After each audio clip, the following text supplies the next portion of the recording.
Present ടെൻസിലെ മൂന്നാമത്തെ tense ആണ് present perfect tense. Present perfect tense എന്ന് പറയുമ്പോൾ ആദ്യം തന്നെ സ്ട്രക്ചറിലേക്ക് നോക്കുക. നമ്മളിവിടെ എഴുതി നോക്കുക. Subject plus has or have plus V3. സബ്ജക്റ്റിന്റെ കൂടെ ഹാസ് അല്ലെങ്കിൽ ഹാവ്, സബ്ജക്റ്റിന്റെ കൂടെ ഹാസ് അല്ലെങ്കിൽ ഹാവ് ഉപയോഗിച്ച ശേഷം വെർബിന്റെ ഏത് ഫോമിനെയാണ് നമ്മൾ ഉപയോഗിക്കുന്നത്? വെർബിന്റെ V3 ഫോമിനെയാണ് ഉപയോഗിക്കുക. വെർബിന്റെ V3 ഫോമിനെയാണ് ഉപയോഗിക്കുക. ഫസ്റ്റ് ക്ലാസ്സിൽ നമ്മൾ വെർബിന്റെ 3 ഫോം അല്ലെ, V1, V2, V3 കുറിച്ച് നമ്മൾ ഡിസ്കസ് ചെയ്തിട്ടുണ്ടായിരുന്നു. സോ അതിൽ V1 എന്ന് പറയുന്നത് വെർബിന്റെ പ്രസന്റ് ഫോമും അതുപോലെ തന്നെ V2 എന്ന് പറയുന്നത് വെർബിന്റെ പാസ്റ്റ് ഫോം ആണെന്നും V3 എന്ന് പറയുന്നത് വെർബിന്റെ പാസ്റ്റ് പാർട്ടിസിപ്പിൾ ഫോം ആണെന്ന് നമ്മൾ പറഞ്ഞിട്ടുണ്ടായിരുന്നു. ഒരു എക്സാമ്പിൾ എടുക്കുകയാണെങ്കിൽ റൈറ്റ്. റൈറ്റ് എന്ന് പറഞ്ഞ വെർബിന്റെ V3 ഫോം ആണ് റിട്ടൺ. റൈറ്റിന്റെ V3 ഫോം ആണ് റിട്ടൺ. അതുപോലെ തന്നെ ഈറ്റ് എടുക്കുകയാണെങ്കിൽ അതിന്റെ V3 ഫോം ആണ് ഈറ്റ്. ഗോയുടെ ആണെങ്കിലോ ഗോയുടെ V3 ഫോം ഏതാണ്? Go, went, gone. പ്ലേ, പ്ലേയുടെ V3 ഫോം ആണെങ്കിൽ പ്ലേഡ്. സോ ഇവിടെ നമ്മൾ എപ്പോഴും ഓർത്തു വെക്കേണ്ട കാര്യം എന്താണെന്ന് വെച്ചാൽ ഒരു വെർബിന്റെ V3 ഫോമിനെ നമ്മൾ ഒരിക്കലും ഒരു സെന്റൻസിൽ ഒറ്റക്ക് ഉപയോഗിക്കാൻ പാടില്ല. നമ്മളൊരു സെന്റൻസിൽ V3 ഫോം ഉപയോഗിക്കുന്നുണ്ടെങ്കിൽ അതിന്റെ മുമ്പിൽ ഹാസ് അല്ലെങ്കിൽ ഹാവ്, അതും അല്ലെങ്കിൽ ഹാഡ് ചേർത്തിരിക്കണം. ഈ മൂന്നില് ഏതെങ്കിലും ഉപയോഗിച്ച് മാത്രമേ നമുക്ക് വെർബിന്റെ V3 ഫോമിനെ ഉപയോഗിക്കാൻ പറ്റുള്ളൂ.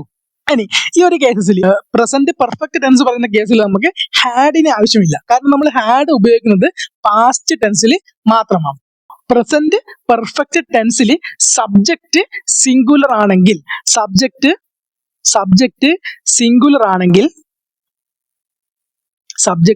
സിംഗുലർ ആണെങ്കിൽ നമ്മൾ എന്ത് ചേർക്കണം? ഹാസ് പ്ലസ് V3 എന്നും. ഇനി സബ്ജക്റ്റ് പ്ലൂറൽ ആണെങ്കിൽ ഹാവ് പ്ലസ് V3 എന്നാണ് നമ്മൾ പ്രസന്റ് പെർഫെക്റ്റ് ടെൻസിൽ ചേർക്കേണ്ടത്. സോ അങ്ങനെ സബ്ജക്റ്റിന്റെ കൂടെ ഹാസ് പ്ലസ് V3 എന്നോ അല്ലെങ്കിൽ ഹാവ് പ്ലസ് V3 എന്നോ ചേർന്ന് വരുന്നതിനാണ് നമ്മൾ എന്ത് പറയുന്നത്? പ്രസന്റ് പെർഫെക്റ്റ് ടെൻസ് എന്ന് പറയുന്നത്. സോ ഇനി ഏതൊക്കെ സിറ്റുവേഷനിലാണ് പ്രസന്റ് പെർഫെക്റ്റ് ടെൻസ് ഉപയോഗിക്കുന്നത് നോക്കാം. നമ്മൾ സാധാരണ രീതിയിൽ നമ്മൾ പറയുന്ന ഒരു കാര്യമുണ്ട്. ഇപ്പൊ നമ്മൾ എവിടെയെങ്കിലും പോയിട്ട് തിരിച്ചു വരുമ്പോൾ ഇപ്പൊ നമ്മളെ വീട്ടിൽ ഏതെങ്കിലും വിരുന്നുകാരൊക്കെ വന്നിട്ടുണ്ടാവും. സോ ആരെങ്കിലും വന്നിട്ടുണ്ടെങ്കിൽ നമ്മൾ ആദ്യം എന്താക്കി ചോദിക്കുക? എപ്പോ വന്നു എന്നായിരിക്കും അല്ലെ? സോ അവര് സ്വാഭാവികമായിട്ട് എന്ത് റിപ്ലൈ പറയും? നമ്മളിതാ ഇപ്പൊ വന്നതേ ഉള്ളൂ. അതുപോലെ തന്നെ ഇപ്പൊ നമ്മളോട് ആരെങ്കിലും ഭക്ഷണം കഴിച്ചില്ല എന്നൊക്കെ ചോദിച്ചാൽ ഇപ്പൊ നമ്മൾ പറയില്ലേ, ദാ ഇപ്പൊ കഴിച്ചിട്ടേ ഉള്ളൂ, ദാ ഇപ്പൊ കഴിച്ച് എണീച്ചതേ ഉള്ളൂ, അല്ലെങ്കിൽ പിന്നെ ദാ ഇപ്പൊ ഇങ്ങോട്ട് വന്നതേ ഉള്ളൂ, ദാ ഇപ്പൊ ഞാൻ തിരിച്ചു വരാം, അല്ലെങ്കിൽ ഇപ്പൊ അത് ചെയ്തിട്ടേ ഉള്ളൂ. ഇങ്ങനെയൊക്കെ നമ്മൾ പറയാറില്ലേ? എന്താണ് ഇപ്പൊ നമ്മള് ഇപ്പൊ പോയേ ഉള്ളൂ, ഇപ്പൊ വന്നേ ഉള്ളൂ, ഇപ്പം കഴിച്ചേ ഉള്ളൂ എന്നൊക്കെ പറയുമ്പോൾ നമ്മൾ എന്താണ് ശരിക്കും ഉദ്ദേശിക്കുന്നത്? സോ അപ്പൊ നമ്മളിപ്പോ ഒരാൾ കഴിച്ചോ എന്ന് ചോദിച്ചാൽ ഇപ്പം കഴിച്ചേ ഉള്ളൂ എന്ന് പറഞ്ഞാല് ആ കാര്യം അവിടെ സംഭവിച്ചു. പക്ഷെ എപ്പോഴാണ് അത് സംഭവിച്ചത്? അതാണെന്ന് ഇപ്പം എന്ന് പറയുന്നത്. അതായത് തൊട്ട് മുമ്പാണതെന്ന് ആ ഒരു കാര്യം സംഭവിച്ചിട്ടുള്ളത്. അതായത് നമ്മൾ പറയുന്ന സമയത്തിന് തൊട്ട് മുമ്പിലാണെന്ന് ഈ പറഞ്ഞ കാര്യം സംഭവിച്ചത്. സോ ഇപ്പൊ ഉദാഹരണം പറയുകയാണെങ്കിൽ ഇപ്പൊ വന്നേ ഉള്ളൂ എന്ന് പറഞ്ഞാൽ എന്താ അർത്ഥം? നമ്മൾ വന്നു കഴിഞ്ഞു, പക്ഷെ എപ്പോഴാണ്? തൊട്ട് മുമ്പ് അല്ലെ? അതായത് അപ്പൊ ആ ഒരു കാര്യം സംഭവിച്ചോ എന്ന് ചോദിച്ചാല് സംഭവിച്ചു കഴിഞ്ഞു, അത് പാസ്റ്റ് ആണ്. അതുപോലെ തന്നെ എപ്പോഴാണ് സംഭവിച്ചതെന്ന് ചോദിച്ചാല് തൊട്ട് മുമ്പ്. തൊട്ട് മുമ്പ് എന്ന് പറയുന്നത് എന്താണ്? ഇമ്മീഡിയറ്റ് പാസ്റ്റ് ആണ്. സോ ഇമ്മീഡിയറ്റ് പാസ്റ്റിൽ നടന്ന ഒരു കാര്യം അല്ലെങ്കിൽ അങ്ങനെയുള്ള കാര്യങ്ങളെ പറ്റി പറയുമ്പോൾ അതിനെ സൂചിപ്പിക്കുന്നത് വേണ്ടിയിട്ടാണ് നമ്മൾ എന്ത് ഉപയോഗിക്കുന്നത്? പ്രസന്റ് പെർഫെക്റ്റ് ടെൻസ് ആയ has plus V3 have plus V3 ഉപയോഗിക്കുന്നത്. സോ ഇമ്മീഡിയറ്റ് പാസ്റ്റിൽ നടന്ന കാര്യങ്ങളെ സൂചിപ്പിക്കാൻ വേണ്ടിയാണ് പാസ്റ്റ് പെർഫെക്റ്റ് ടെൻസ് ഉപയോഗിക്കുന്നത്. To express an action that happened in immediate past. To express an action that happened in the immediate past. Example കൊടുത്തിട്ടുണ്ട്. She has just gone out. അതുപോലെ തന്നെ I have just finished my work. They haven't eaten yet. So ഇതുപോലെ തന്നിരിക്കുന്ന സെന്റൻസിൽ just എന്നോ അല്ലെങ്കിൽ just now എന്നോ ഇങ്ങനെയൊക്കെ ചേർന്ന് വന്നാൽ ഓർമ്മിച്ചുകൊള്ളുക, ഇമ്മീഡിയറ്റ് പാസ്റ്റിനെ സൂചിപ്പിക്കാനാണ് ഇത് ചേർക്കുന്നത്. സോ അതായത് നമ്മൾ നേരത്തെ പറഞ്ഞ ഇപ്പൊ വന്നതേ ഉള്ളൂ അല്ലെങ്കിൽ ഇപ്പൊ പോയതേ ഉള്ളൂ എന്നതിന് പകരമാണ് നമ്മൾ ഇവിടെ ജസ്റ്റ് അല്ലെങ്കിൽ ജസ്റ്റ് നൗ ഒക്കെ ഉപയോഗിക്കുന്നത്.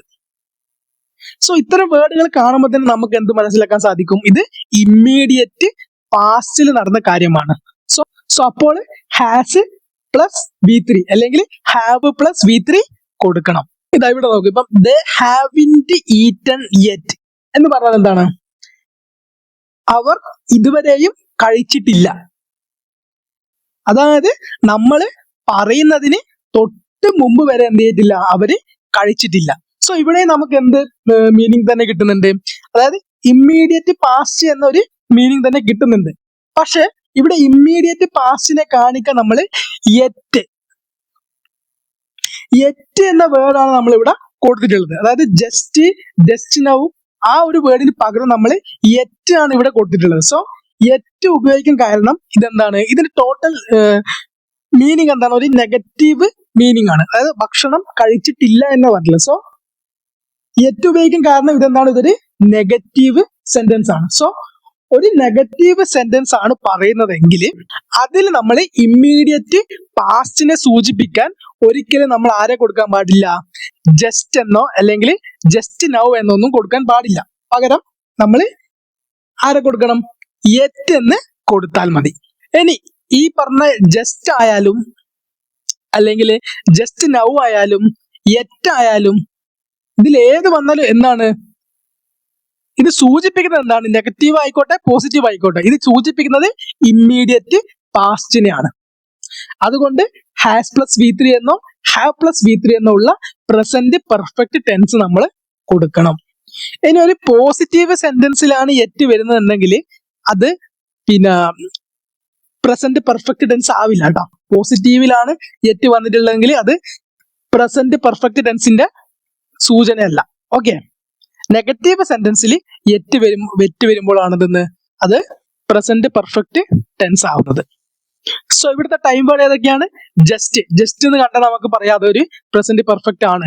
ജസ്റ്റ് നൗ, യെറ്റ്, നെഗറ്റീവ് സെന്റൻസിൽ യെറ്റ് വന്നാൽ അതൊക്കെ എന്താണ് സൂചിപ്പിക്കുന്നത്? പ്രസന്റ് പെർഫെക്റ്റ് ടെൻസിനെയാണ്. ഇനി ഞാൻ ഒരു 2 സെന്റൻസ് ഇവിടെ എഴുതാം. റാണി bought a car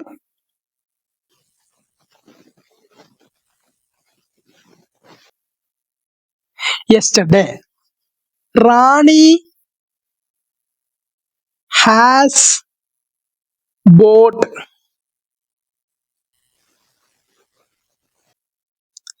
a car. ഈ 2 സെന്റൻസ് കൃത്യമായിട്ട് നോക്കണം. Rani bought a car yesterday. Rani has bought a car. So ഈ 2 സെന്റൻസിലും ഒരേ പ്രവൃത്തിയെ പറ്റി തന്നെയാണ് എന്തെന്ന് പറഞ്ഞിരിക്കുന്നത്. എന്നാൽ ഈ 2 സെന്റൻസിലും ഉപയോഗിച്ച വേർബിന് എന്തുണ്ട്? ഡിഫറൻസ് ഉണ്ട്, വ്യത്യാസമുണ്ട്. ആ ഒരു കാര്യം നമുക്ക് ജസ്റ്റ് ഒന്ന് നോക്കുമ്പോൾ തന്നെ മനസ്സിലാവുന്നതുണ്ട്. ഫസ്റ്റ് സെന്റൻസ് നോക്കുകയാണെങ്കിൽ റാണിക്ക് ശേഷം ഉപയോഗിച്ച വേർബ് ഏതാണ്? ബോട്ട് എന്നാണ്. ഈ ബോട്ട് എന്ന് കാണുമ്പോൾ തന്നെ നമുക്ക് എന്ത് മനസ്സിലാവും? ബൈ എന്ന വേർബിന്റെ V2 ഫോമാണ്. ബൈ എന്ന വേർബിന്റെ V2 ഫോമാണ്. അതേ സമയത്ത് രണ്ടാമത്തെ സെന്റൻസിൽ ഹാസ് ബോട്ട് എന്നാണ് ഉപയോഗിച്ചിട്ടുള്ളത്. സോ ഇവിടെ ഹാസിന്റെ കൂടെയാണ് ബോട്ട് ഉപയോഗിച്ചത്.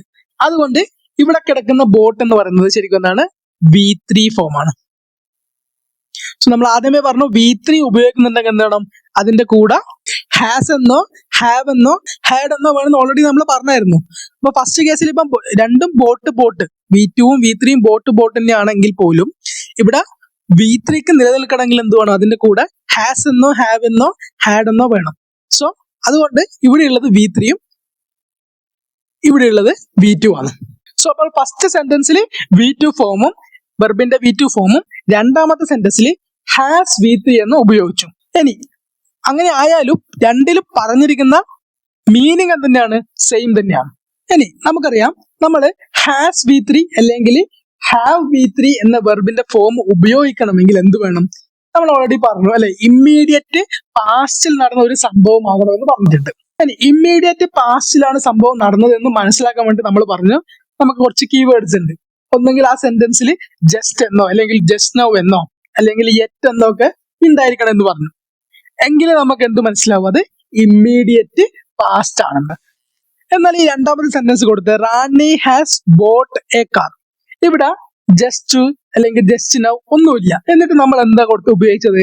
ഹാസ് ബോട്ട് എന്ന വേർബ് തന്നെയാണ് നമ്മൾ ഇവിടെ ഉപയോഗിച്ചിട്ടുള്ളത്. എന്തായിരിക്കും ഇതിന്റെ കാരണം? സോ അത് നമുക്ക് നോക്കാം. സോ നമ്മളിപ്പം ഈ ഒരു രണ്ട് സെന്റൻസ് വായിക്കുകയാണ് അല്ലെ. ഒന്നാമത്തെ sentence Rani bought a car yesterday, Rani has bought a car. എന്നിട്ട് ചോദ്യം ചോദിക്കുകയാണ്, റാണി എപ്പോഴാണ് കാർ വാങ്ങിയത്? സോ നമുക്ക് ഫസ്റ്റ് സെന്റൻസ് നോക്കിയിട്ട് കൃത്യമായിട്ട് പറയാൻ പറ്റുന്നത് ഇന്നലെയാണ്, യെസ്റ്റർഡേ ആണ് റാണി കാർ വാങ്ങിയത് അല്ലെ. അതേസമയം രണ്ടാമത്തെ സെന്റൻസിലേക്ക് നോക്കിക്കഴിഞ്ഞാൽ റാണി എപ്പോഴാണ് കാർ വാങ്ങി? ഇപ്പൊ രണ്ടാമത്തെ സെന്റൻസ് മാത്രമാണ് നമുക്ക് തന്നിട്ടുള്ളത്. അപ്പൊ നമ്മൾ ചോദിക്കുകയാണ് റാണി എപ്പോഴാണ് കാർ വാങ്ങിയത് എന്ന് ചോദിച്ചാൽ നമുക്ക് എന്തില്ല, അതിൽ വ്യക്തമായിട്ട് പറഞ്ഞിട്ടില്ല. സോ രണ്ടാമത്തെ സെന്റൻസിൽ കാർ വാങ്ങുക എന്നൊരു പ്രവൃത്തി അവിടെ നടന്നു. ആ പ്രവൃത്തി നടന്ന സമയം ഏതാണ്? ടൈം ഓഫ് ആക്ഷൻ ഏതാണ് എന്ന് ചോദിച്ചു കഴിഞ്ഞാൽ രണ്ടാമത്തെ സെന്റൻസിൽ നിന്ന് നമുക്ക് എന്തെന്ന് ഒരിക്കലും എന്ത് പറയാൻ പറ്റൂല, കൃത്യമായിട്ടുള്ള ഒരു മറുപടി പറയാൻ സാധിക്കില്ല. സോ അങ്ങനെ ഒരു പ്രവൃത്തി നടന്നു എന്ന് പറയുകയും അതിന്റെ സമയം എപ്പോഴാണ് എന്ന് കൃത്യമായി പറയുകയും ചെയ്യാതിരുന്നാൽ അങ്ങനെയുള്ള കാര്യങ്ങളെ സൂചിപ്പിക്കാൻ വേണ്ടിയാണ് നമ്മൾ എന്ത് ഉപയോഗിക്കുന്നത്? അങ്ങനെയുള്ള കാര്യങ്ങളെ സൂചിപ്പിക്കാൻ വേണ്ടി നമുക്ക് എന്ത് ഉപയോഗിക്കാം? പ്രസന്റ് പെർഫെക്റ്റ് ടെൻസിനെ ഉപയോഗിക്കാം. സോ ഈ ഒരു റൂള് പരീക്ഷയ്ക്ക് ഒരുപാട് തവണ ഈ ഒരു റൂൾ വെച്ചിട്ടുള്ള ക്വസ്റ്റ്യൻസ് ചോദിച്ചതാണ്.